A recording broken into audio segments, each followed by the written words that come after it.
Hello everyone, Edu for electrical में आप सभी का स्वागत है। तो आज हम एम्पलीफायर का सारा ऑब्जेक्टिव क्वेश्चन देखने वाले हैं। सारा क्वेश्चन हमने हांडा बुक से लिया है। तो सबसे पहले जो सिलेक्टेड क्वेश्चन है, टोटल 200 क्वेश्चन है। तो इसमें जो सबसे पहले सिलेक्टेड क्वेश्चन है उसको हम लोग देख लेंगे, और उसके बाद जो रिमेनिंग क्वेश्चन, जो ईजी क्वेश्चन बचेगा, उसको हम लोग बाद में डिस्कस कर लेंगे। तो हमने यहाँ पर मार्क कर दिया है, जो थोड़ा सा अच्छा क्वेश्चन है उसको मैंने येलो कलर से मार्क किया है, और जो सेकंड लेवल पर ठीक ठाक क्वेश्चन है उसको मैंने ग्रीन कलर से मार्क किया है, और जो बेसिक लेवल का क्वेश्चन है उसको मैंने मार्क नहीं किया है। तो सबसे पहले स्टार्ट करते हैं, जो येलो कलर से मार्क है उसको सबसे पहले देख लेते हैं। तो आते हैं क्वेश्चन नंबर, सबसे पहला जो है हमारा वो क्वेश्चन नंबर 9 है। यहाँ पर है the circuit that would be used for 455 kilo hertz IF amplifier is.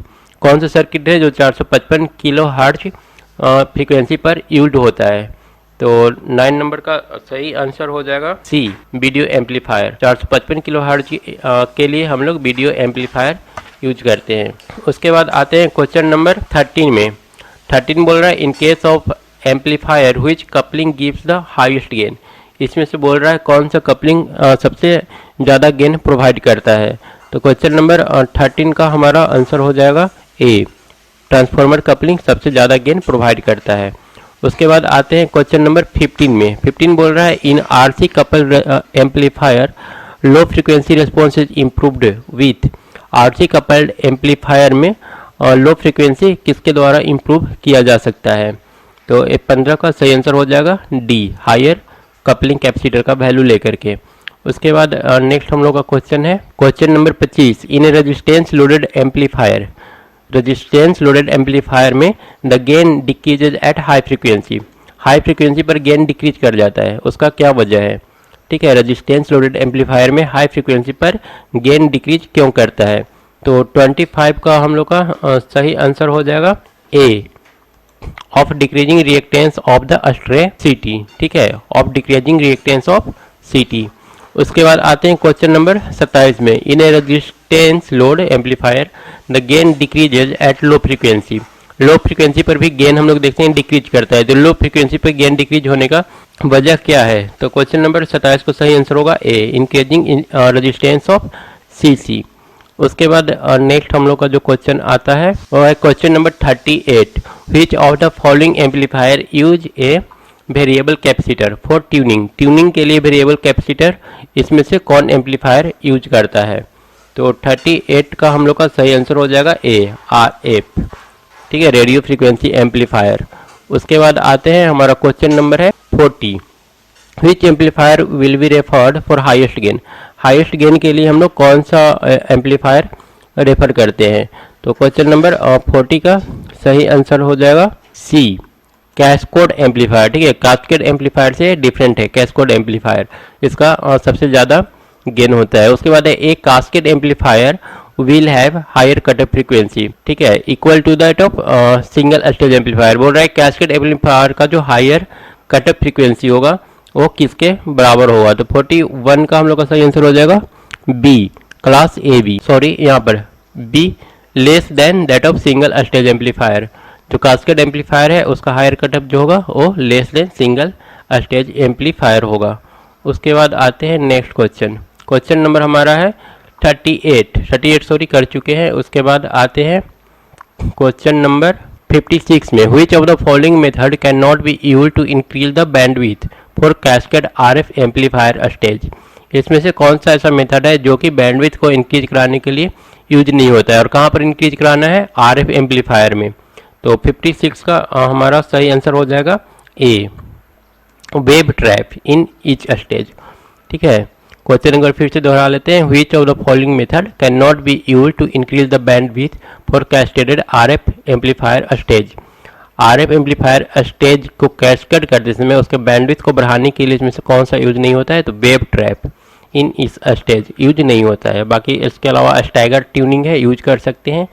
A shunt damping resistor है across each tune circuit, use कर सकते हैं। Double tone transformer with tighter coupling हम लोग यहाँ पर यूज कर सकते हैं। उसके बाद नेक्स्ट क्वेश्चन है हम लोग का question number 80 less capacitive reactance in shunt with an audio amplifier has the effect of. Less capacitive reactance in shunt with audio amplifier audio amplifier के साथ साथ हम लोग लेस कैपेसिटिव रिएक्टेंस यूज कर रहे हैं शंट में, तो इसका क्या इफेक्ट पड़ेगा। तो क्वेश्चन नंबर 80 का हम लोग का सही आंसर हो जाएगा सी। 80 का सी ट्रेबल कट सही आंसर होगा। उसके बाद है question number 82, high cut off frequency can be expected in case of high frequency. Cut off frequency हम लोग कहाँ पर एक्सपेक्ट कर सकते हैं। तो 82 का सही आंसर हो जाएगा ए, कॉमन बेस। उसके बाद आते हैं नेक्स्ट क्वेश्चन, क्वेश्चन नंबर 88 है, a bootstrap generally is incorporate. A bootstrap कहाँ पर इनकॉर्पोरेट होता है। तो इसका सही आंसर 88 का सी हो जाएगा, इमीटर फॉलोअर में।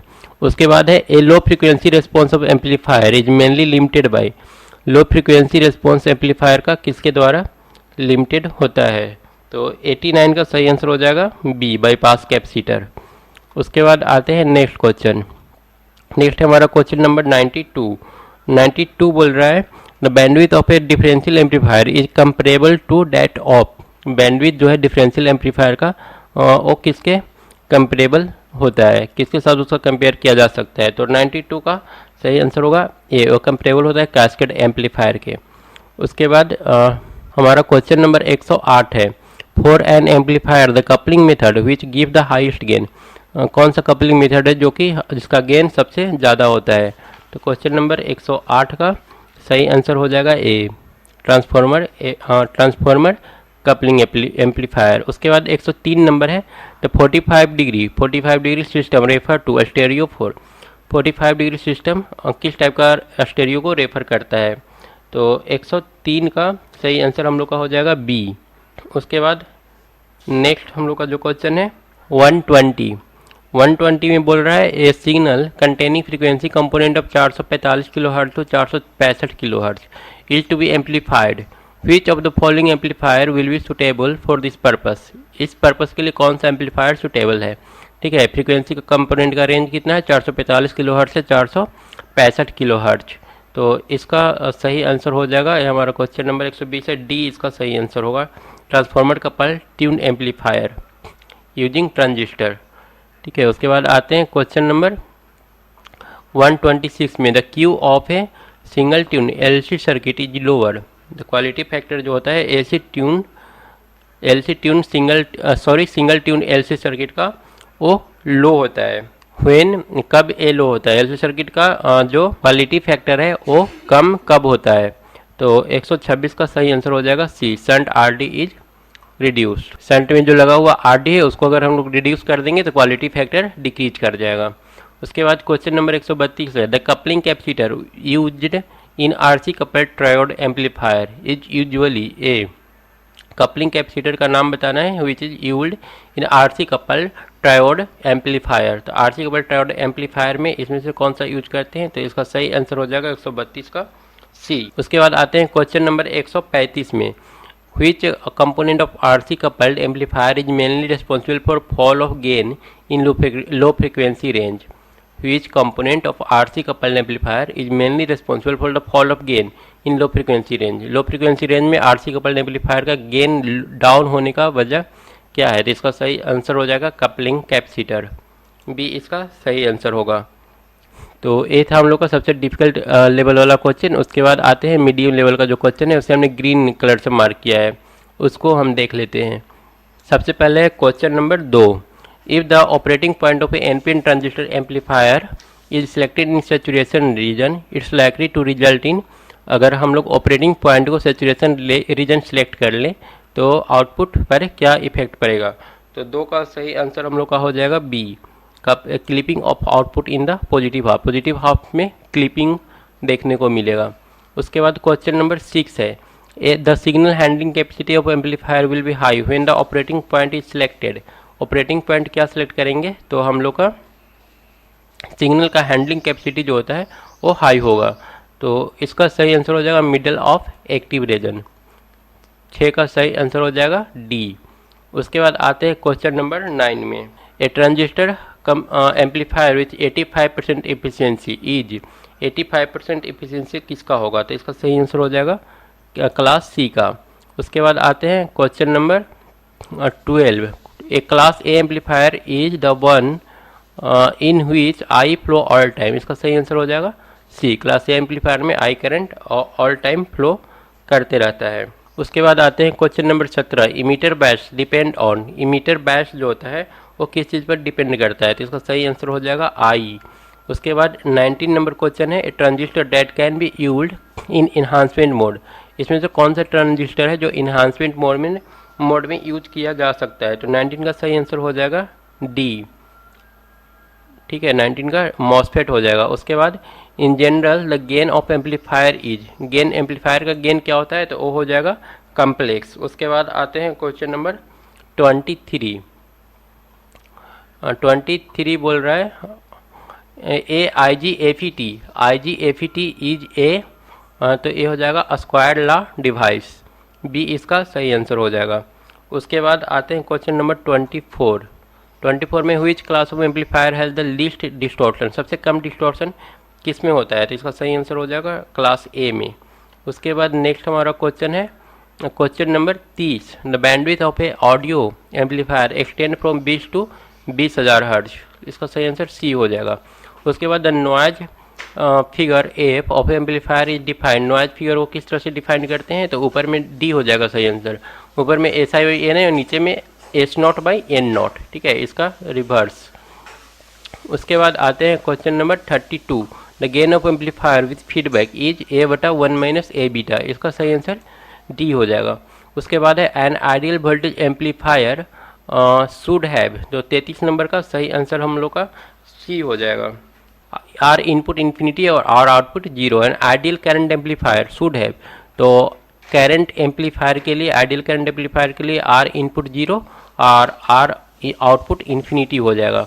उसके बाद नेक्स्ट क्वेश्चन है 35, which of the following contribute to harmonic distortion in amplifier, तो हार्मोनिक डिस्टॉर्शन का रीजन क्या होता है, तो इसका जो सही आंसर हो जाएगा वो डी हो जाएगा, non linearity in active device. उसके बाद in logarithmic amplifier output voltage is equal to, तो लॉग ऑफ इनपुट वोल्टेज होगा। उसके बाद logarithmic amplifier are used in, तो लॉगरिथमिक एम्पलीफायर कहाँ पर, डिवाइडर में यूज होता है। उसके बाद हमारा नेक्स्ट क्वेश्चन है, नेक्स्ट क्वेश्चन हम लोग का हो जाएगा decibel is defined in term of, तो डेसिबल किस टर्म में डिफाइन होता है, तो 44 का सही आंसर हम लोग का हो जाएगा सी, पावर रेशियो।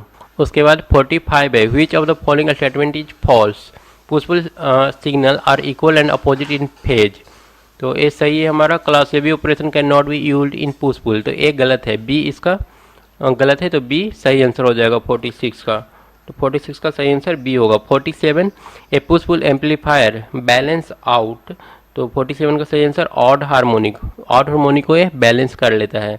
उसके बाद 49 में आते हैं, 49 है which distortion is list objectional in case of audio amplifier, तो यहाँ पर ऑडियो एम्पलीफायर में हम लोग फेज डिस्टॉर्शन को ज़्यादा केयर नहीं करते हैं, ठीक है, तो कौन सा लिस्ट ऑब्जेक्शनल हो जाएगा, फेज डिस्टॉर्शन। उसके बाद हमारा क्वेश्चन है 83, for high frequency response of a transistor amplifier suitable model to use is, high frequency response के लिए सुटेबल मॉडल कौन सा है, तो 83 का सही आंसर हो जाएगा सी, हाइब्रिड पाई मॉडल। उसके बाद है ट्रांसफॉर्मर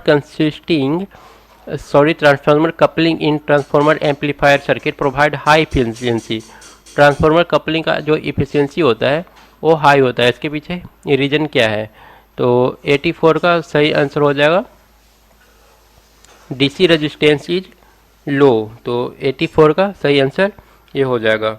उसके बाद आते हैं क्वेश्चन नंबर 85 में, ए component symmetry amplifier has 1 PNP और एक एनपीएन, एक पीएनपी ट्रांजिस्टर उसमें होता है, एक एनपीएन ट्रांजिस्टर होता है। ए पल्स ट्रांसफॉर्मर